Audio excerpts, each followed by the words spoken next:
Salam alaikum. Merci de venir ici pour le rendez-vous des livres, de la littérature, de l'Afrique qui se donne rendez-vous à elle-même.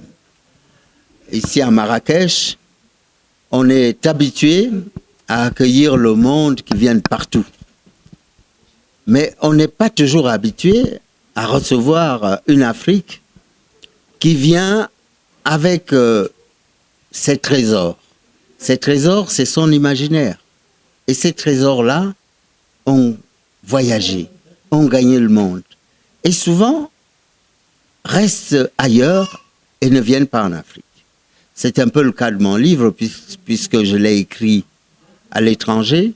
Je l'ai fini à Rabat, où je suis maintenant installé comme administrateur de la chaire de littérature et des arts africains de l'Académie du Royaume du Maroc.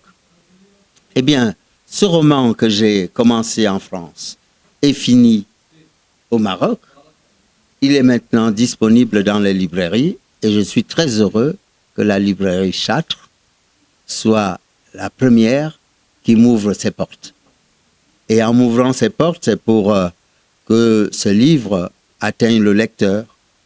Et le lecteur découvrira dans ce livre que je parle de ma mère. Je lui rends hommage. Elle est décédée, elle a été rappelée à Dieu, il faut le dire les choses comme ça. Il y a 2 ans, et je n'étais pas allé à son enterrement.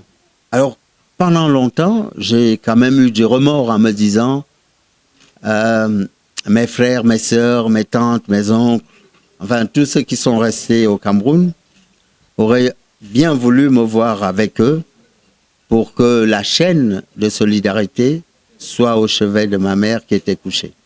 Mais je ne suis pas allé parce qu'elle aimait l'école. Elle sait que je suis professeur. Et elle aurait vraiment apprécié, c'est ce que je me suis dit, que je reste à côté de mes élèves et que je les élève. C'est ça le métier d'enseignant. Élever. Faire en sorte que ceux qui vous suivent soient même plus grands que vous.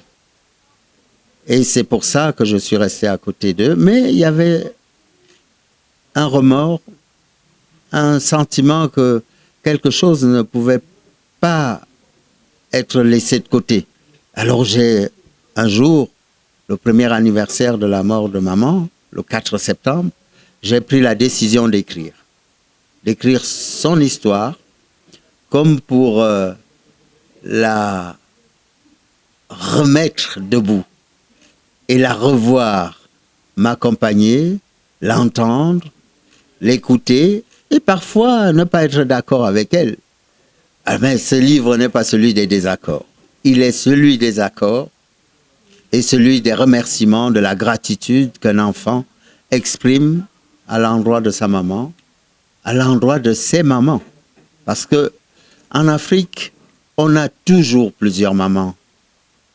Quand celle qui vous a enfanté n'est pas là, vous trouvez d'autres qui vous accompagnent, qui vous ouvrent les bras, qui vous ouvrent les portes.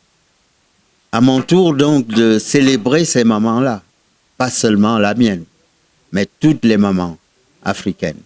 Et on a bien vu pendant la Coupe du Monde que les mamans étaient proches des joueurs et je crois qu'elles ont beaucoup accompagné les Lions de l'Atlas dans leur combat pour que l'Afrique atteigne le dernier carré, les 4 derniers, et que peut-être elles prennent date avec l'avenir. Prendre date avec l'avenir, c'est de savoir d'où l'on vient, quelquefois réparer ce qui vous a fait trébucher. C'est ce que je raconte dans ce livre, qui est un livre de la poursuite du meilleur, et surtout de la capacité à donner le meilleur de soi-même. Et c'est ce meilleur de soi-même auquel je convie les jeunes Africains et les moins jeunes, parce qu'ils sont des tuteurs, ceux qui soutiennent, ceux qui accompagnent, ceux qui encouragent. Moi, j'ai reçu les meilleurs encouragements. C'est maintenant à moi de les donner aux plus jeunes, afin que l'avenir s'inscrive dans la solidarité, dans la transgénéralité et aussi dans l'amour de ce continent.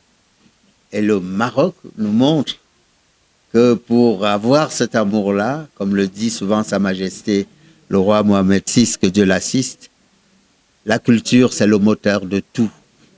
Parce qu'il convoque ce que nous avons de beau, il convoque l'esthétique, il convoque les héritages que nous avons reçus et notre manière de les fabriquer, de les nouer, de les réexposer. Quand c'est beau, eh bien le monde vous applaudit et je pense que le monde attend l'Afrique plus que l'Afrique attend le monde pour une raison aussi simple, c'est que pendant longtemps, on s'est beaucoup intéressé à l'Afrique, à ses trésors, à ses héritages, à ses ressources. Maintenant, il faut que l'Afrique s'intéresse à elle-même, à ses ressources, et ses premières ressources sont les ressources culturelles. Celles-là, elles ne se dévaluent jamais.